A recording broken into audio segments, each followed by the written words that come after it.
Welcome to hit TV. నేను మీ నిర్మల. మరి మళ్ళోసారి Raj Tarun Lavanya case మరో ట్విస్ట్ను మనకు చూపిస్తుంది. ఎందుకంటే మరోసారి తెర మీదకి వచ్చింది. ఏంటంటే రాజ్ తరుణ్ మరి తన విల్లాని అమ్మేశాడు అని చెప్పేసి వార్తలు వినిపిస్తున్నాయి.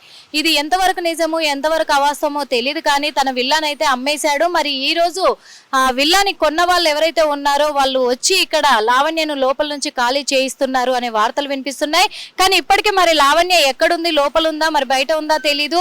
ఎందుకంటే ఈ రోజు ఉదయం నుంచి 9 గంటలకు వచ్చాను నేను ఇక్కడికి అని చెప్తున్నారు లావణ్య ఫాదర్ అయితే. కానీ బౌన్సర్లు మాత్రం లోపలికి అలో చేయట్లేరు అని చెప్పేసి తనను రోడ్డు మీదే ఉంచినట్టుగా కూడా మనం చూస్తున్నాము. ఇది ఎంతవరకు నిజం అనేది తననే అడిగి తెలుసుకుందాము. సార్ నమస్తే అండి. సార్ ఏంటి సార్ అసలు, ఎందుకంటే ఈ విల్లా రాజ్ తరుణ్ అమ్మేశాడు అనే ఒక మాటలు వినబడుతూ ఉన్నాయి. అది ఎంతవరకు నిజము, మరి ఇప్పుడు లావణ్య ఎక్కడుంది సార్? లావణ్య తన ఇంట్లోనే ఉందమ్మా. అమ్మనికి తనెవరు, కొననికి ఇతనెవరు? రాజ్ తరుణ్ తన భార్య ఇద్దరు కలిపి 45 లక్షలు అప్పు తీసుకొని ఒరిజినల్ పేపరు తాకట్టు పెట్టి 45 లక్షలు తీసుకొని దగ్గర అతను కాదమ్మా. అతను ఇన్వాల్వ్ అయితే రాజ్ తరుణ్ అనే మనిషి కనపడడు, అసలు కాదు. వీళ్ళు ఎవరు అనేది మనకు తెలీదు. ఎవరు అమ్మిండు, అమ్మనికి ఆయన ఎవరు, కొన్నికి ఈయన ఎవరమ్మా? ఒరిజినల్ పేపర్ తాకట్లో ఉంది. రాజ్ తరుణ్ అనే వ్యక్తి చెక్క భాష తోటి సలహాలు తీసుకొని గండిపేట పిఎస్కు లంచం ఇచ్చి నా పేపరు ఇల్లు షిఫ్టింగ్ లో మిస్సింగ్ అయింది అని చెప్పి క్రెడిట్ చేసి ఆంధ్ర పేపర్లో యాడ్ ఇచ్చేసి అదో క్రెడిట్ చేసి అంటే విల్లా పేపర్లు మిస్ అయినాయి అని చెప్పేసి క్రియేట్ చేశారు. ఇల్లు షిఫ్టింగ్ లో సంథింగ్ మిస్ అయినాయి అని తనే తాకట్టు పెట్టాడు, తనే డబ్బులు తీసుకున్నాడు. తను ఇద్దరు కలిపి తాకట్టు పెట్టి తనే డబ్బులు తీసుకొని చేసి ఈ రోజు మిస్సింగ్ అయినాయి అని ఎంత దాకా వెళ్తాడమ్మో మిస్సింగ్ అని. ఎలా మిస్సింగ్ అయితే ఒక 2 days లో అతను కూడా వస్తారమ్మా. తనకు కూడా ఇన్ఫర్మేషన్ ఇచ్చాము. ఒరిజినల్ పేపర్ పట్టుకొని వస్తాడు మీ మీడియా ద్వారానే. అప్పించిన అతను వస్తాడు. అతను ఎందుకు రాడమ్మా? నోటరీ రప్పించుకున్నాడు. రాజ్ తరుణ్ సంతకం పెట్టాడు.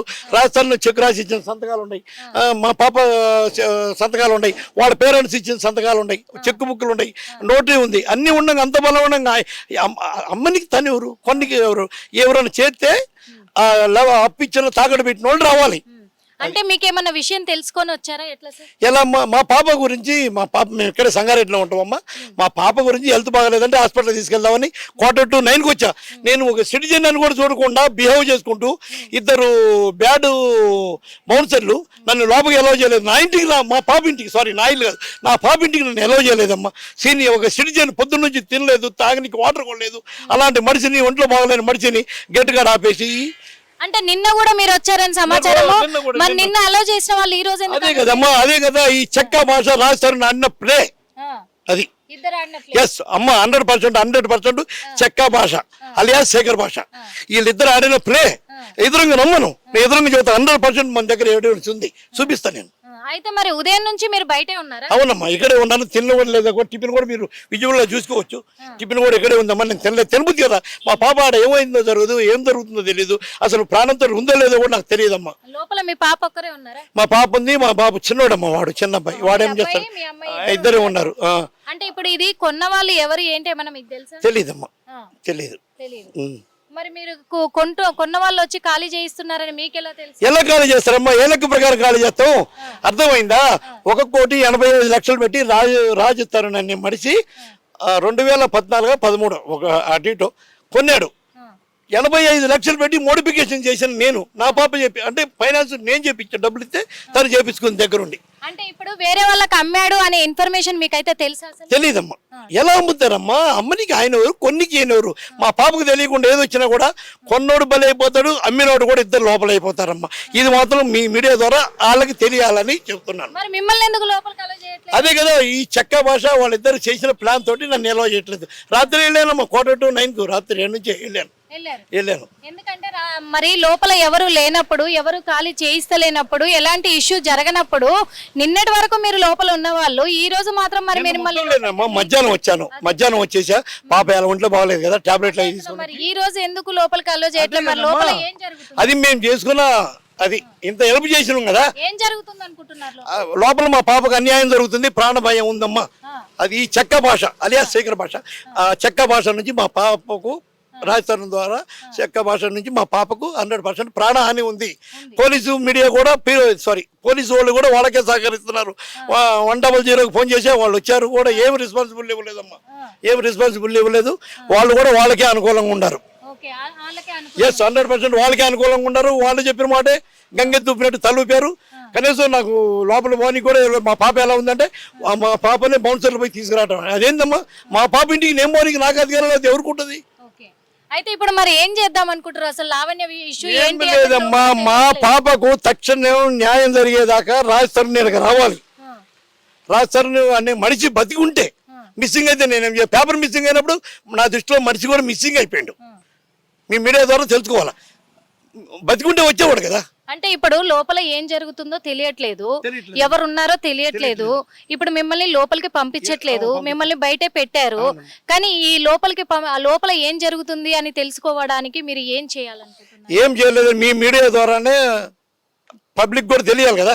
పబ్లిక్ కూడా తెలియాలి. మా అడ్వకేట్ గారు కూడా చెప్పాము, ఇవన్నీ అంతా లైవ్లో చూస్తూనే ఉంటా, తను కూడా అడొండా చూస్తూనే ఉంటాడు. అని ఇప్పుడు 2-3 కూడా మీడియా మిత్రులు వచ్చారు, లైవ్ తీసుకొని వెళ్ళిపోయారమ్మా. అందరికి కూడా నేను కోరేది ఏంటంటే, మీ మీడియా ద్వారా ఉంటే రాజస్థాను బతికి ఉంటే, మిస్సింగ్ అయితే నేనేం చేయలేను.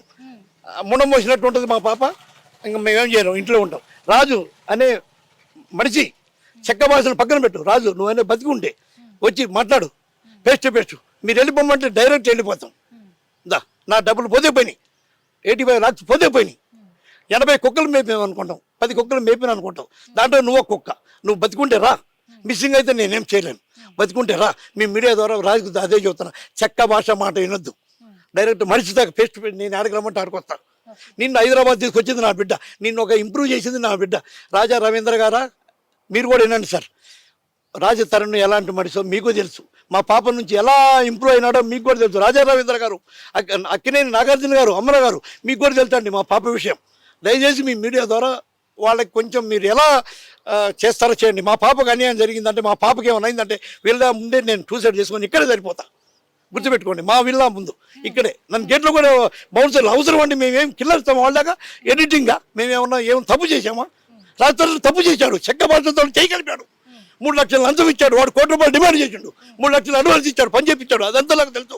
ఆ చెక్క భాషను ఎలా పంపించాలో కూడా మా అడ్వకేట్ గారు మాకు ఇచ్చేసాడు. అవన్నీ చెప్తాము. మీ మీడియా ద్వారా గారు, రాజా రవీంద్ర గారు, అక్కినేని నాగార్జున గారు, అక్కినేని అమల గారు, ప్లీజ్ దయచేసి మా పాపని కాపాడండి. ప్లీజ్ మీ ద్వారా మేము మా టీవీకి కూడా వెళ్దామని చూస్తాం, మా అసోసియేషన్ కూడా వెళ్తామండి. మంచి మనోజ్ గారు, మంచి విష్ణు గారు, దయచేసి వినండి. మా ద్వారా కూడా వచ్చేస్తాం. రాజస్థాన్ అనేవాడు లైఫ్లో లేకుండా చేస్తాం మాకు అన్యాయం జరిగితే. గుర్తుపెట్టుకోండి ప్లీజ్ అండి. చూసాం కదా మరి, ఎందుకంటే ఈ రోజు మరి ఇక్కడ రాజ్ తరుణ్ విల్లాని అమ్మేసినట్టుగా తెలుస్తుంది. మరి అలా కొన్న వాళ్ళు ఎవరైతే ఉన్నారో వాళ్ళు లావణ్యను ఖాళీ చేయించే ప్రయత్నంలో లోపల ఉన్నారు. కానీ మీడియాని కానీ ఇక్కడ లావణ్య ఫాదర్ ని కానీ ఎవరిని కూడా లోపలికి అలో చేయట్లేదు. వాళ్ళ ఫాదర్ ఏమంటున్నారంటే, నా కూతురింటికి నన్ను అలో చేయట్లేరు, రానియట్లేరు. రాత్రి 9 గంటల వరకు ఇక్కడనే ఉన్నాను.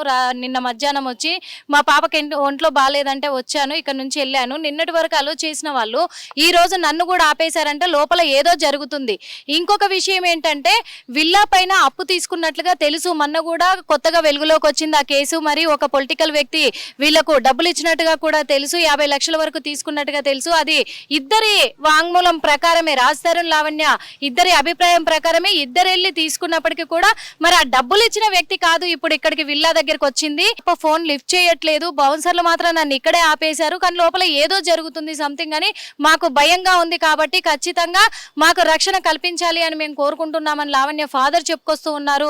అదే విధంగా మరి కొనడానికి ఎవరు, అమ్మడానికి ఎవరు అనే విధంలో ఈ వాదం అయితే నడుస్తూ ఉంది. ఎందుకంటే అప్పిచ్చిన వ్యక్తి అయితే కాదు లోపల కొనింది, కానీ కొత్త వ్యక్తులకు విల్లా అమ్ముకున్నారు అని తెలుస్తుంది. మరి ఆ కొత్త వ్యక్తులు ఇప్పుడు లోపల ఉన్నారా, లావణ్యను ఖాళీ చేయించబోతున్నారా, లేకపోతే కూర్చోబెట్టి ఏమైనా సెటిల్మెంట్ చేసుకుంటున్నారా అనే కోణంలోనైతే ఒక కొత్త ట్విస్ట్ ఏర్పడిందని చెప్పుకోవచ్చు. కెమెరామెన్ నరేందర్తో నిర్మల, హిట్ టీవీ.